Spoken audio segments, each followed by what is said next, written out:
ನಮಸ್ಕಾರ. ಶ್ರೀ ಟಿವಿ ನ್ಯೂಸ್ಗೆ ಸ್ವಾಗತ. ಈ ದಿನದ ಹೆಡ್ಲೈನ್ಸ್. ಕೋಡಿಮೊಳೆ ಕೆರೆ ಅಭಿವೃದ್ಧಿ ಕಾಮಗಾರಿಗೆ ಶಾಸಕರಿಂದ ಭೂಮಿ ಪೂಜೆ. ಮತದಾರರ ಪಟ್ಟಿ ವಿಶೇಷ ಸಮಗ್ರ ಪರಿಷ್ಕರಣೆ ಕಾರ್ಯ ಯಶಸ್ಸಿಗೆ ಸಹಕರಿಸಿ ಡಾಕ್ಟರ್ ವಸುಂಧರಾ ಹೆಗ್ಡೆ. ಅಲ್ಪಸಂಖ್ಯಾತ ಸಮುದಾಯಗಳಿಗೆ ಸಮರ್ಪಕವಾಗಿ ಸೌಲಭ್ಯ ತಲುಪಿಸಿ ಕರ್ನಾಟಕ ರಾಜ್ಯ ಅಲ್ಪಸಂಖ್ಯಾತರ ಆಯೋಗದ ಅಧ್ಯಕ್ಷರಾದ ಯು ನಿಸಾರ್ ಅಹಮದ್.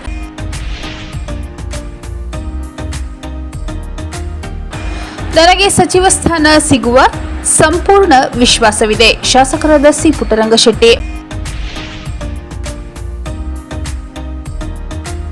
ಅಕ್ರಮ ಬೇಟೆ ತಡೆಯುವ ಕಾರ್ಯಾಚರಣೆ, ಉರುಳು ಹಾಕಿದ್ದ ವ್ಯಕ್ತಿ ಬಂಧನ.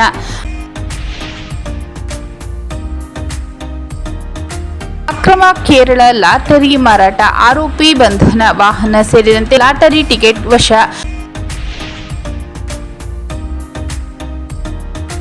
ಒಂದು ಗ್ರಂಥಾಲಯ ಒಬ್ಬ ವಿದ್ಯಾರ್ಥಿಯ ಜೀವನವನ್ನು ಬದಲಾಯಿಸುತ್ತದೆ, ಉದ್ಯಮಿ ಡಾಕ್ಟರ್ ಅರವಿಂದ್ ಈಶ್ವರ್ ಘಟ್ಟಿ.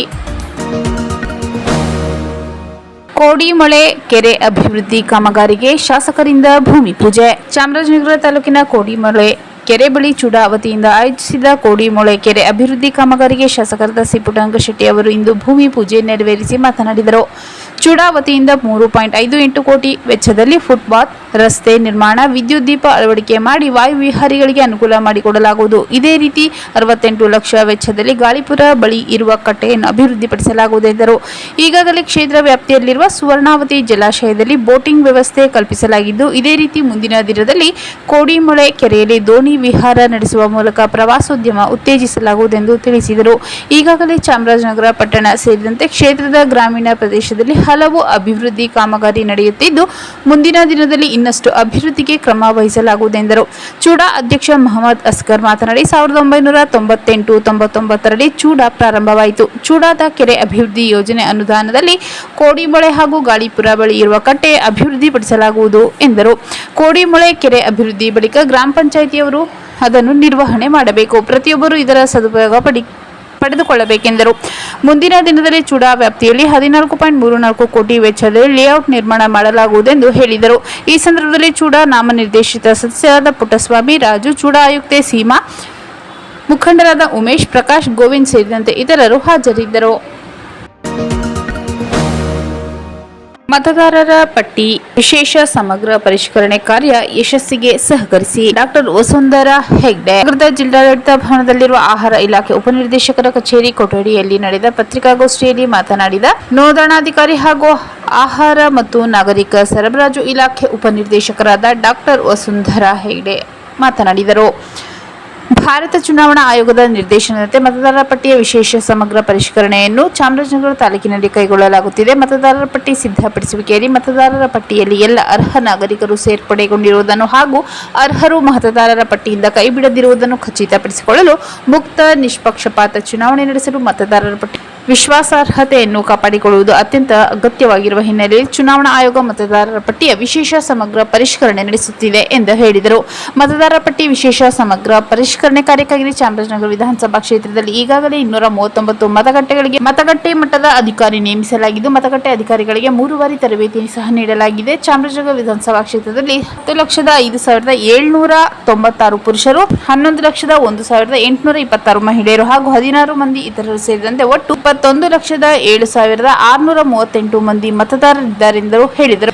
ದಿನಾಂಕ 1/10/2010 ಚುನಾವಣಾ ಅರ್ಹ ದಿನಾಂಕ ಎಂದು ಪರಿಗಣಿಸಿ ವಿಶೇಷ ಸಮಗ್ರ ಪರಿಷ್ಕರಣೆ ಕಾರ್ಯವನ್ನು ಕೈಗೊಳ್ಳಲಿದ್ದು, ಜೂನ್ 30ರಿಂದ 29ರವರೆಗೆ ಬೂತ್ ಮಟ್ಟದ ಅಧಿಕಾರಿಗಳು ಮನೆ ಮನೆಗೆ ಭೇಟಿ ನೀಡಲಿದ್ದು, ಮತಗಟ್ಟೆಗಳ ಪುನರ್ ವಿಂಗಡಣೆ ಜುಲೈ 21ರೊಳಗೆ ನಡೆಯಲಿದೆ. ಕರಡು ಮತದಾರರ ಪಟ್ಟಿಯನ್ನು ಆಗಸ್ಟ್ 5ರಂದು ಪ್ರಕಟಿಸಲಾಗುತ್ತದೆ. ಆಗಸ್ಟ್ 5ರಿಂದ ಸೆಪ್ಟೆಂಬರ್ 4ರವರೆಗೆ ಹಕ್ಕು ಆಕ್ಷೇಪಣೆಗಳ ಸಲ್ಲಿಕೆಗೆ ಅವಕಾಶವಿದ್ದು, ಆಗಸ್ಟ್ 5ರಿಂದ ಅಕ್ಟೋಬರ್ 3ರವರೆಗೆ ಹಕ್ಕು ಆಕ್ಷೇಪಣೆ ವಿಲೇವಾರಿ ಮಾಡಲಾಗುತ್ತದೆ. ಅಕ್ಟೋಬರ್ 7ರಂದು ಅಂತಿಮ ಮತದಾರರ ಪಟ್ಟಿ ಪ್ರಕಟಿಸಲಾಗುತ್ತದೆ ಎಂದು ವಿವರಿಸಿದರು. ಚುನಾವಣಾ ಆಯೋಗದ ಮಾರ್ಗಸೂಚಿಗಳಿಗೆ ಅನುಗುಣವಾಗಿ ಮತದಾರರ ಪಟ್ಟಿಯ ವಿಶೇಷ ಸಮಗ್ರ ಪರಿಷ್ಕರಣಾ ಪ್ರಕ್ರಿಯೆಯಲ್ಲಿ ಸಕ್ರಿಯವಾಗಿ ಭಾಗವಹಿಸಲು ಮತ್ತು ಪಾರದರ್ಶಕತೆ ಖಚಿತಪಡಿಸಿಕೊಳ್ಳಲು ಮಾನ್ಯತೆ ಪಡೆದ ಎಲ್ಲ ರಾಜಕೀಯ ಪಕ್ಷ ಪ್ರತಿ ಮಟ್ಟಗಟ್ಟೆಗೆ ಬೂತ್ ಮಟ್ಟದ ಏಜೆಂಟ್ ನೇಮಿಸಲು ಕೋರಲಾಗಿದೆ ಎಂದು ಕ್ಷೇತ್ರದ ಮತದಾರರ ನೋಂದಣಾಧಿಕಾರಿ ಡಾಕ್ಟರ್ ವಸುಂಧರಾ ಹೆಗ್ಡೆ ವಿವರಿಸಿದರು. ಚಾಮರಾಜನಗರ ತಾಲೂಕು ತಹಸೀಲ್ದಾರ್ ಬಿ ಗಿರಿಜಾ ಪತ್ರಿಕಾಗೋಷ್ಠಿಯಲ್ಲಿ ಉಪಸ್ಥಿತರಿದ್ದರು.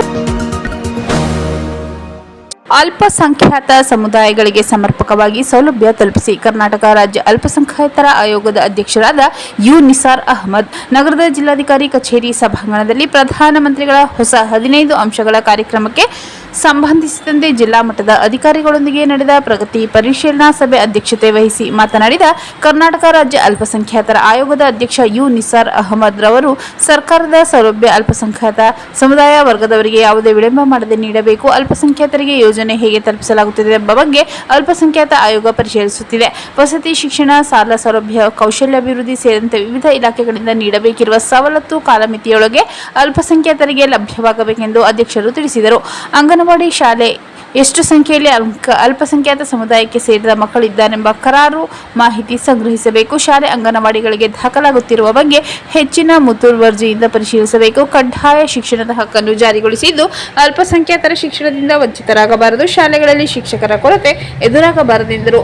ಕಾರ್ಮಿಕ ಇಲಾಖೆಯಲ್ಲಿ ಕಾರ್ಮಿಕರಿಗೆ ಅನುಕೂಲವಾಗುವ ಸಾಕಷ್ಟು ಯೋಜನೆಗಳಿದ್ದು ಸಾಕಷ್ಟು ಸಂಖ್ಯೆಯಲ್ಲಿರುವ ಕಟ್ಟಡ ಕಾರ್ಮಿಕರು, ವಾಹನ ಚಾಲಕರು, ಅಸಂಘಟಿತ ವಲಯಕ್ಕೆ ಸೇರಿದ ಕಾರ್ಮಿಕ ವರ್ಗದವರಿಗೆ ಸರ್ಕಾರದ ಯೋಜನೆ ಉಪಯೋಗವಾಗಬೇಕಿದೆ. ಅಲ್ಪಸಂಖ್ಯಾತ ಸಮುದಾಯಕ್ಕೆ ಯೋಜನೆಗಳ ಬಗ್ಗೆ ಜಾಗೃತಿ ಮೂಡಿಸಿ ಪ್ರಯೋಜನ ಪಡೆಯಲು ಸೌಲಭ್ಯ ಶಿಬಿರ ಆಯೋಗದ ಸ್ಥಳೀಯ ಸದಸ್ಯರ ಸಹಕಾರ ಸಲಹೆ ಪಡೆದು ಆಯೋಜಿಸಬೇಕು ಎಂದರು. ಬೀದಿ ಬದಿ ವ್ಯಾಪಾರಿಗಳಿಗೆ ನೀಡಲಾಗುತ್ತಿರುವ ಸಾಲ ಸೌಲಭ್ಯ ಅರ್ಹರೆಲ್ಲರಿಗೂ ಸಿಗಬೇಕು. ವಸತಿ ಸೌಕರ್ಯ ಅನುಷ್ಠಾನಗೊಳಿಸುವ ಇಲಾಖೆಗಳು ನಗರ, ಪಟ್ಟಣ ಹಾಗೂ ಗ್ರಾಮಾಂತರ ಪ್ರದೇಶದಲ್ಲಿ ತ್ವರಿತವಾಗಿ ಫಲಾನುಭವಿ ಯೋಜನೆ ತಲುಪಿಸಬೇಕು.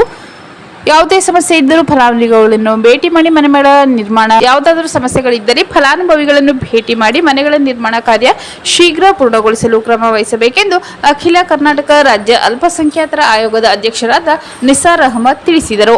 ಇದೇ ವೇಳೆ ಜಿಲ್ಲಾಧಿಕಾರಿ ಶ್ರೀರೂಪ ಮಾತನಾಡಿ, ಕಾರ್ಮಿಕ ಇಲಾಖೆ ಸೌಲಭ್ಯ ತಲುಪಿಸಲು ಆಯಾ ತಾಲೂಕಿನಲ್ಲೇ ಶಿಬಿರ ಏರ್ಪಡಿಸಬೇಕು. ಜನರಿಗೆ ಇಲಾಖೆಯಿಂದಾಗುವ ಅನುಕೂಲಗಳ ಬಗ್ಗೆ ವ್ಯಾಪಕವಾಗಿ ತಿಳಿಸಿಕೊಡಬೇಕು. ಅಧಿಕಾರಿಗಳು ಅಲ್ಪಸಂಖ್ಯಾತರ ಸಮುದಾಯಕ್ಕೆ ಇರುವ ಕಾರ್ಯಕ್ರಮಗಳನ್ನು ಕಟ್ಟುನಿಟ್ಟಾಗಿ ಅನುಷ್ಠಾನಕ್ಕೆ ತರಬೇಕು ಎಂದರು.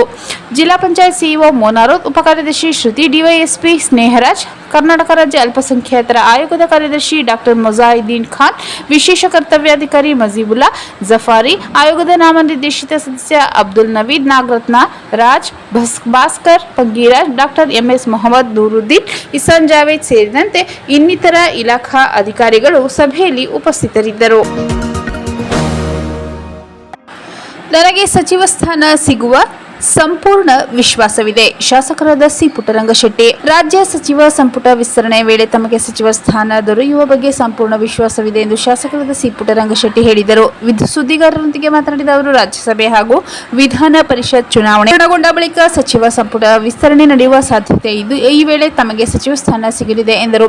ರಾಜ್ಯದಲ್ಲಿ ಉಪ್ಪಾರ ಸಮುದಾಯವನ್ನು ಪ್ರತಿನಿಧಿಸುವ ಏಕೈಕ ಶಾಸಕನಾಗಿದ್ದು 4 ಬಾರಿ ಶಾಸಕರಾಗಿ ಆಯ್ಕೆಯಾಗಿದ್ದೇನೆ. ಹಲವು ಘಟಾನುಘಟಿಗಳನ್ನು ಸೋಲಿಸಿ ಜನರ ಆಶೀರ್ವಾದದಿಂದ ವಿಧಾನಸಭೆ ಪ್ರವೇಶಿಸಿದ್ದೇನೆ ಎಂದರು. ಕಳೆದ 47 ವರ್ಷಗಳಿಂದ ಕಾಂಗ್ರೆಸ್ ಪಕ್ಷದಲ್ಲಿದ್ದು ಪಕ್ಷದ ಸಂಘಟನೆ ಹಾಗೂ ಬೆಳವಣಿಗೆಗೆ ದುಡಿದು ಯಾವುದೇ ಮಾನದಂಡದ ಆಧಾರದ ಮೇಲೆ ಪರಿಗಣಿಸಿದರೂ ತಮಗೆ ಸಚಿವ ಸ್ಥಾನ ನೀಡಬೇಕೆಂದು ಅಭಿಪ್ರಾಯಪಟ್ಟರು. ಜಿಲ್ಲೆಯ ಹಿರಿಯ ಶಾಸಕರಲ್ಲಿ ಒಬ್ಬರಾಗಿರುವ ನಮಗೆ ಜಿಲ್ಲೆಯ ಪ್ರತಿನಿಧಿತ್ವದ ಆಧಾರದಲ್ಲೂ ಸಚಿವ ಸ್ಥಾನ ನೀಡಬೇಕು. ಜಾತಿವಾರು ಹಾಗೂ ರಾಜಕೀಯ ಅನುಭವದ ದೃಷ್ಟಿಯಿಂದಲೂ ಅವಕಾಶ ದೊರೆಯಬೇಕೆಂದು ಹೇಳಿದರು. ಸಚಿವ ಸ್ಥಾನ ನೀಡುವಂತೆ ಪಕ್ಷದ ಹೈಕಮಾಂಡ್ಗೆ ಮನವಿ ಮಾಡಿದ್ದು ಸಿದ್ದರಾಮಯ್ಯ, ಡಿಕೆ ಶಿವಕುಮಾರ್, ಮಲ್ಲಿಕಾರ್ಜುನ ಖರ್ಗೆ ಅವರನ್ನು ಭೇಟಿ ಮಾಡಿ ಮನವಿ ಸಲ್ಲಿಸಿದ್ದೇನೆ ಎಂದರು.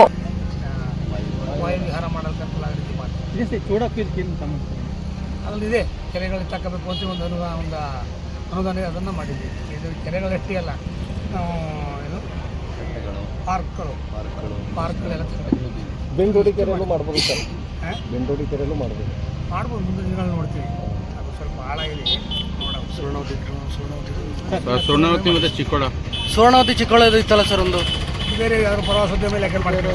ಹೌದಾ? ಇದು ಚೂಡಾಗಿ ಮೇಂಟೈನ್ ಮಾಡ್ತಾ ಇದ್ದೀವಿ. ಪ್ರವಾಸೋದ್ಯಮ ಮಾಡಿದ್ದೀವಿ. ಯಾವಾಗ ಮುಗಿದು ಶುರು? ಇವತ್ತಿಂದ ಶುರು. ಟೈಮ್ ಕೊಟ್ಟಿದ್ದ ಟೆಂಡರ್ ಇನ್ನು ರಾಜಕೀಯ ಅಕ್ರಮ ಬೇಟೆ ತಡೆಯುವ ಕಾರ್ಯಾಚರಣೆ, ಉರುಳು ಹಾಕಿದ್ದ ವ್ಯಕ್ತಿ ಬಂಧನ. ಬಿಆರ್ಟಿ ಅರಣ್ಯ ಪ್ರದೇಶದಲ್ಲಿ ಜಿಂಕೆ ಹಾಗೂ ಮೊಲಗಳ ಅಕ್ರಮ ಬೇಟೆಗೆ ಉರುಳು ಹಾಕಿದ್ದ ವ್ಯಕ್ತಿಯನ್ನು ಅರಣ್ಯ ಇಲಾಖೆ ಅಧಿಕಾರಿಗಳು ಬಂಧಿಸಿ ನ್ಯಾಯಾಲಯಕ್ಕೆ ಹಾಜರುಪಡಿಸಿದ್ದಾರೆ. ಜೂನ್ 7ರಂದು ಸಂಜೆ ವೇಳೆ ಪುಣಜೂರು ವನ್ಯಜೀವಿ ವಲಯ ವ್ಯಾಪ್ತಿಯ ಕೋಳಿಪಾಳ್ಯ ಗಸ್ತಿನ ಎತ್ತೇಗೌಡನದೊಡ್ಡಿ ಕೆರೆ ಲೈನ್ ಅರಣ್ಯದ ಪ್ರದೇಶದಲ್ಲಿ ಅಕ್ರಮವಾಗಿ ಜಿಂಕೆ ಬೇಟೆಯಾಡುವ ಉದ್ದೇಶದಿಂದ 6 ಉರುಳನ್ನು ಹಾಕಿರುವ ಬಗ್ಗೆ ಅರಣ್ಯ ಸಿಬ್ಬಂದಿಗೆ ಮಾಹಿತಿ ಲಭ್ಯವಾಗಿತ್ತು. ತಕ್ಷಣ ಕಾರ್ಯಾಚರಣೆ ನಡೆಸಿದ ಅರಣ್ಯ ಇಲಾಖೆ ಸಿಬ್ಬಂದಿ ಎತ್ತೇಗೌಡನದೊಡ್ಡಿ ನಿವಾಸಿ ಸಣ್ಣ ಬಿನ್ ಮಾದೇಗೌಡ ಎಂಬಾತನನ್ನು ಬಂಧಿಸಿ ಆರೋಪಿಯು ವನ್ಯಜೀವಿ ಬೇಟೆಯಾಡುವ ಉದ್ದೇಶದಿಂದ ಉರುಳನ್ನು ಅಳವಡಿಸಿದ್ದಾಗಿ ತನಿಖೆಯಲ್ಲಿ ತಿಳಿದುಬಂದಿದೆ. ಈ ಸಂಬಂಧ ಪ್ರಕರಣ ದಾಖಲಾಗಿದ್ದು ಆರೋಪಿಯನ್ನು ವಿಚಾರಣೆ ನಡೆಸಿದ ಬಳಿಕ ನ್ಯಾಯಾಲಯದ ಮುಂದೆ ಹಾಜರುಪಡಿಸಲಾಗಿದೆ ಎಂದು ಸಹಾಯಕ ಅರಣ್ಯ ಸಂರಕ್ಷಣಾಧಿಕಾರಿ ವನ್ಯಜೀವಿ ಉಪವಿಭಾಗ ಚಾಮರಾಜನಗರ ಇವರು ತಿಳಿಸಿದ್ದಾರೆ. ಅರಣ್ಯ ಪ್ರದೇಶದಲ್ಲಿ ಅಕ್ರಮ ಬೇಟೆ ವನ್ಯಜೀವಿಗಳಿಗೆ ಹಾನಿಯಾಗುವ ಚಟುವಟಿಕೆಗಳ ವಿರುದ್ಧ ಇಲಾಖೆ ನಿರಂತರವಾಗಿ ಕಟ್ಟುನಿಟ್ಟಿನ ಕ್ರಮ ಕೈಗೊಳ್ಳುತ್ತಿದೆ ಎಂದು ಅಧಿಕಾರಿಗಳು ತಿಳಿಸಿದ್ದಾರೆ. ಅಕ್ರಮ ಕೇರಳ ಲಾಟರಿ ಮಾರಾಟ, ಆರೋಪಿ ಬಂಧನ. ವಾಹನ ಸೇರಿದಂತೆ ಲಾಟರಿ ಟಿಕೆಟ್ ವಶ. ಜಿಲ್ಲೆಯಲ್ಲಿ ಅಕ್ರಮ ಚಟುವಟಿಕೆ ತಡೆಗಟ್ಟಲು ಪೊಲೀಸ್ ಇಲಾಖೆ ಕಟ್ಟುನಿಟ್ಟಿನ ಕ್ರಮ ಕೈಗೊಳ್ಳುತ್ತಿದ್ದು, ಕುದೇರು ಠಾಣಾ ವ್ಯಾಪ್ತಿಯಲ್ಲಿ ಅಕ್ರಮವಾಗಿ ಕೇರಳ ರಾಜ್ಯದ ಲಾಟರಿ ಟಿಕೆಟ್ ಮಾರಾಟ ಮಾಡುತ್ತಿದ್ದ ವ್ಯಕ್ತಿಯನ್ನು ಬಂಧಿಸಿ ಲಾಟರಿ ಟಿಕೆಟ್ ಹಾಗೂ ವಾಹನ ವಶಪಡಿಸಿಕೊಳ್ಳಲಾಗಿದೆ. ಕುದೇರು ಪೊಲೀಸ್ ಠಾಣೆಯ ಆರಕ್ಷಕ ಉಪನಿರೀಕ್ಷಕರಾದ ಈಶ್ವರ್ ಎಂಎನ್ ಅವರಿಗೆ ದೊರೆತ ಖಚಿತ ಮಾಹಿತಿ ಮೇರೆಗೆ ಜೂನ್ 7ರಂದು ಕಿರಕ್ಸೂರು ಬಸ್ ನಿಲ್ದಾಣದ ಸಾರ್ವಜನಿಕ ಸ್ಥಳದಲ್ಲಿ ದಾಳಿ ನಡೆಸಲಾಯಿತು. ಈ ವೇಳೆ ಅಕ್ರಮವಾಗಿ ಕೇರಳ ರಾಜ್ಯದ ಲಾಟರಿ ಟಿಕೆಟ್ ಅನ್ನು ಮಾರಾಟ ಮಾಡುತ್ತಿದ್ದ ಕುಡೂರು ಗ್ರಾಮದ ಮಹದೇವ ಸ್ವಾಮಿ ಎಂಬಾತನನ್ನು ಬಂಧಿಸಲಾಯಿತು. ಆರೋಪಿಯಿಂದ 1,500,000 ಮೌಲ್ಯದ 30 ಕೇರಳ ಲಾಟರಿ ಟಿಕೆಟ್ ಹಾಗೂ ಮಾರಾಟಕ್ಕೆ ಬಳಸುತ್ತಿದ್ದ ಟಿವಿಎಸ್ ಎಕ್ಸೆಲ್ ಮೊಪೈಡ್ ಅನ್ನು ವಶಪಡಿಸಿಕೊಳ್ಳಲಾಗಿದ್ದು, ಈ ಸಂಬಂಧ ಕುದೇರು ಪೊಲೀಸ್ ಠಾಣೆಯಲ್ಲಿ ತನಿಖೆ ಮುಂದುವರೆದಿದೆ. ಪತ್ತೆ ಕಾರ್ಯದಲ್ಲಿ ಯಶಸ್ಸು ಸಾಧಿಸಿದ ಪೊಲೀಸ್ ಸಿಬ್ಬಂದಿ ಕಾರ್ಯವನ್ನು ಜಿಲ್ಲಾ ಪೊಲೀಸ್ ಅಧೀಕ್ಷಕರು ಮುತ್ತುರಾಜ್ ಎಂಎಸ್ ಪ್ರಶಂಸಿಸಿದ್ದು, ಮುಂದಿನದಲ್ಲಿ ಇಂತಹ ಅಕ್ರಮ ಚಟುವಟಿಕೆ ಪತ್ತೆ ಹಚ್ಚಿ ಕಟ್ಟುನಿಟ್ಟಿನ ಕ್ರಮ ಜರುಗಿಸುವಂತೆ ಸೂಚನೆ ನೀಡಿದ್ದಾರೆ. ಒಂದು ಗ್ರಂಥಾಲಯ ಒಬ್ಬ ವಿದ್ಯಾರ್ಥಿಯ ಜೀವನವನ್ನು ಬದಲಾಯಿಸುತ್ತದೆ. ಉದ್ಯಮಿ ಡಾಕ್ಟರ್ ಅರವಿಂದ್ ಈಶ್ವರ್ ಘಟ್ಟಿ. ಒಂದು ಗ್ರಾಮದಲ್ಲಿ ಒಂದು ಗ್ರಂಥಾಲಯವಿದ್ದರೆ ವಿದ್ಯಾರ್ಥಿಯ ಜೀವನವನ್ನೇ ಬದಲಾಯಿಸುತ್ತದೆ. ಶಿಕ್ಷಣದ ಜೊತೆಯಲ್ಲಿ ಗ್ರಂಥಾಲಯದಲ್ಲಿರುವ ಪುಸ್ತಕ ಓದುವುದರಿಂದ ಜ್ಞಾನ ಶುದ್ಧಿಯಾಗುತ್ತದೆ ಎಂದು ಬೆಳಗಾವಿ ಜಿಲ್ಲೆ ಚಿಕ್ಕೋಡಿ ತಾಲೂಕಿನ ಉದ್ಯಮಿ ಡಾಕ್ಟರ್ ಅರವಿಂದ್ ಈಶ್ವರ್ ಘಟ್ಟಿ ತಿಳಿಸಿದರು. ತಾಲೂಕಿನ ನಾಗೋಳಿ ಗ್ರಾಮದ ರಾಜಗಿರಿ ಬುದ್ಧ ವಿಹಾರ ಟ್ರಸ್ಟ್ನ ಆವರಣದಲ್ಲಿ ರಾಜ್ಯ ಸರ್ಕಾರಗಳ ವಿವಿಧ ಸ್ಪರ್ಧಾತ್ಮಕ ಪರೀಕ್ಷೆಗಳಿಗೆ ಸಿದ್ಧತೆಯ ಬಗ್ಗೆ ಪುಸ್ತಕ ಗ್ರಂಥಾಲಯ ಉದ್ಘಾಟಿಸಿ ಮಾತನಾಡಿದ ಅವರು, ನಾಗವಳ್ಳಿ ರಾಜಗಿರಿ ಬುದ್ಧ ವಿಹಾರದಲ್ಲಿ ಆರಂಭಗೊಂಡಿರುವ ಈ ಗ್ರಂಥಾಲಯ ಕೇವಲ ಪುಸ್ತಕಗಳ ಸಂಗ್ರಹವಾಗಿರದೆ ಜ್ಞಾನ, ಚಿಂತನೆ ಮತ್ತು ವ್ಯಕ್ತಿತ್ವ ವಿಕಾಸದ ಕೇಂದ್ರವಾಗಿ ಬೆಳೆಯಬೇಕೆಂದರು. ವಿದ್ಯಾರ್ಥಿಗಳು ಹೆಚ್ಚಿನ ಶಿಕ್ಷಣಕ್ಕೆ ಗ್ರಂಥಾಲಯ ಬಳಕೆ ಮಾಡಿಕೊಳ್ಳಬೇಕು. ಇಲ್ಲಿ UPSC, KPSC, SSC, banking, railway, ಶಿಕ್ಷಕರ ಹಾಗೂ ಇನ್ನು ಇತರ ನೇಮಕಾತಿ ಪರೀಕ್ಷೆಗಳಿಗೆ ಓದಿ ಕಲಿಯುವ ಪುಸ್ತಕ ಇಡಲಾಗಿದೆ. ಶಾಲಾ ಕಾಲೇಜು ಉನ್ನತ ಶಿಕ್ಷಣದ ಅಧ್ಯಯನಕ್ಕೂ ಅಗತ್ಯವಾದ ಜ್ಞಾನವನ್ನು ವೃದ್ಧಿಸಿಕೊಳ್ಳಬಹುದು. ನಿರಂತರ ಓದು, ಪರಿಶ್ರಮ ಮತ್ತು ಆತ್ಮವಿಶ್ವಾಸದಿಂದ ಯಶಸ್ಸಿನ ಶಿಬಿರ ತಲುಪಬಹುದು. ಆದ್ದರಿಂದ ಯುವಕ ಯುವತಿಯರು ಮತ್ತು ವಿದ್ಯಾರ್ಥಿಗಳು ಗ್ರಂಥಾಲಯವನ್ನು ಜ್ಞಾನದ ಮಂದಿರ ಎಂದು ಪರಿಗಣಿಸಿ ಸದುಪಯೋಗಪಡಿಸಿಕೊಳ್ಳಬೇಕೆಂದರು. ಬೆಂಗಳೂರು ವಿಧಾನಸೌಧ ಆರೋಗ್ಯ ಮತ್ತು ಕುಟುಂಬ ಕಲ್ಯಾಣ ಇಲಾಖೆ ಶಾಖಾಧಿಕಾರಿಗಳಾದ ನಾಗೊಳ್ಳಿ ಗ್ರಾಮದ ಅಣ್ಣಪ್ಪ ಸ್ವಾಮಿ ಅವರು ಮಾತನಾಡಿ, ಹೆಚ್ಚಿನ ಶಿಕ್ಷಣಕ್ಕೆ ಒತ್ತು ನೀಡಿ ವಿದ್ಯಾರ್ಥಿಯನ್ನು ಪ್ರೋತ್ಸಾಹಿಸಿದರೆ ವಿದ್ಯಾರ್ಥಿಯ ಭವಿಷ್ಯ ರೂಪುಗೊಳ್ಳಲಿದೆ. ಶಿಕ್ಷಣ ಕ್ಷೇತ್ರ ಬಹಳ ದೊಡ್ಡದು. ಒಬ್ಬ ಗ್ರಾಮೀಣ ವಿದ್ಯಾರ್ಥಿ ಹೆಚ್ಚಿನ ಶಿಕ್ಷಣ ಪಡೆಯಲು ಪಟ್ಟಣ ಪ್ರದೇಶಗಳಿಗೆ ಹೋಗಬೇಕು. ಅಂತಹ ಶಿಕ್ಷಣಕ್ಕೆ ಹೆಚ್ಚು ಹಣ ಹೂಡಿಕೆ ಮಾಡಬೇಕಾಗುತ್ತದೆ. ಆದ್ದರಿಂದ ಗ್ರಾಮದ ಸರ್ಕಾರಿ ನೌಕರರು ಮತ್ತು ಇನ್ನು ಕೆಲವರು ಗ್ರಾಮೀಣ ಭಾಗದ ವಿದ್ಯಾರ್ಥಿಗಳಿಗೆ ಅನುಕೂಲವಾಗುವ ಉದ್ದೇಶದಿಂದ ಸ್ಪರ್ಧಾತ್ಮಕ ಪರೀಕ್ಷೆಗಳಿಗೆ ವಿದ್ಯಾಭ್ಯಾಸಕ್ಕೆ ಬೇಕಾದ ಪುಸ್ತಕವನ್ನು ವಿದ್ಯಾರ್ಥಿಗಳಿಗೆ ಗ್ರಾಮದಲ್ಲಿ ಖಾಸಗಿ ಗ್ರಂಥಾಲಯದ ರೂಪದಲ್ಲಿ ಇಡಲಾಗಿದ್ದು, ಓದುವ ವಿದ್ಯಾರ್ಥಿಗಳು ಯಾವ ಸಂದರ್ಭದಲ್ಲಾದರೂ ಪುಸ್ತಕಗಳ ಉಪಯೋಗ ಪಡೆದು ವಿದ್ಯಾವಂತರಾಗಬೇಕೆಂದರು. ಈ ಸಂದರ್ಭದಲ್ಲಿ ರಂಗಸ್ವಾಮಿ, ಗ್ರಾಮ ಪಂಚಾಯತ್ ಸದಸ್ಯ ಪ್ರಶಾಂತ್, ರಾಜ್ಕುಮಾರ್, ನಾಗಯ್ಯ ಮಾತನಾಡಿದರು. ರಾಜಗಿರಿ ಬುದ್ಧ ವಿಹಾರ ಟ್ರಸ್ಟ್ನ ಅಧ್ಯಕ್ಷ ಚಿನ್ಸ್ವಾಮಿ, ಕಾರ್ಯದರ್ಶಿ ಗೌರೀಶ್, ಶಿಕ್ಷಕರಾದ ನಾಗರಾಜ್, ಮಹದೇವಸ್ವಾಮಿ, ವಿಜಯಕುಮಾರ್, ಬೋಕಾಪುರ, ನಾಗೇಂದ್ರ ಮತ್ತು ಗ್ರಾಮಸ್ಥರು, ಯುವಕರು ಉಪಸ್ಥಿತರಿದ್ದರು. ಮತ್ತೊಮ್ಮೆ ಮುಖ್ಯಾಂಶಗಳು. ಕೋಡಿಮೊಳೆ ಕೆರೆ ಅಭಿವೃದ್ಧಿ ಕಾಮಗಾರಿಗೆ ಶಾಸಕರಿಂದ ಭೂಮಿ ಪೂಜೆ. ಮತದಾರರ ಪಟ್ಟಿ ವಿಶೇಷ ಸಮಗ್ರ ಪರಿಷ್ಕರಣೆ ಕಾರ್ಯ ಯಶಸ್ಸಿಗೆ ಸಹಕರಿಸಿ ಡಾಕ್ಟರ್ ವಸುಂಧರಾ ಹೆಗ್ಡೆ. ಅಲ್ಪಸಂಖ್ಯಾತ ಸಮುದಾಯಗಳಿಗೆ ಸಮರ್ಪಕವಾಗಿ ಸೌಲಭ್ಯ ತಲುಪಿಸಿ ಕರ್ನಾಟಕ ರಾಜ್ಯ ಅಲ್ಪಸಂಖ್ಯಾತರ ಆಯೋಗದ ಅಧ್ಯಕ್ಷರಾದ ಯು ನಿಸಾರ್ ಅಹಮದ್.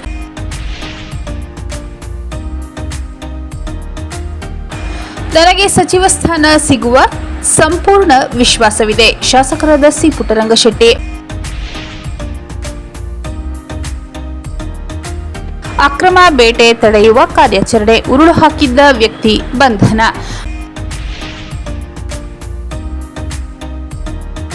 ಅಕ್ರಮ ಕೇರಳ ಲಾಟರಿ ಮಾರಾಟ, ಆರೋಪಿ ಬಂಧನ. ವಾಹನ ಸೇರಿದಂತೆ ಲಾಟರಿ ಟಿಕೆಟ್ ವಶ.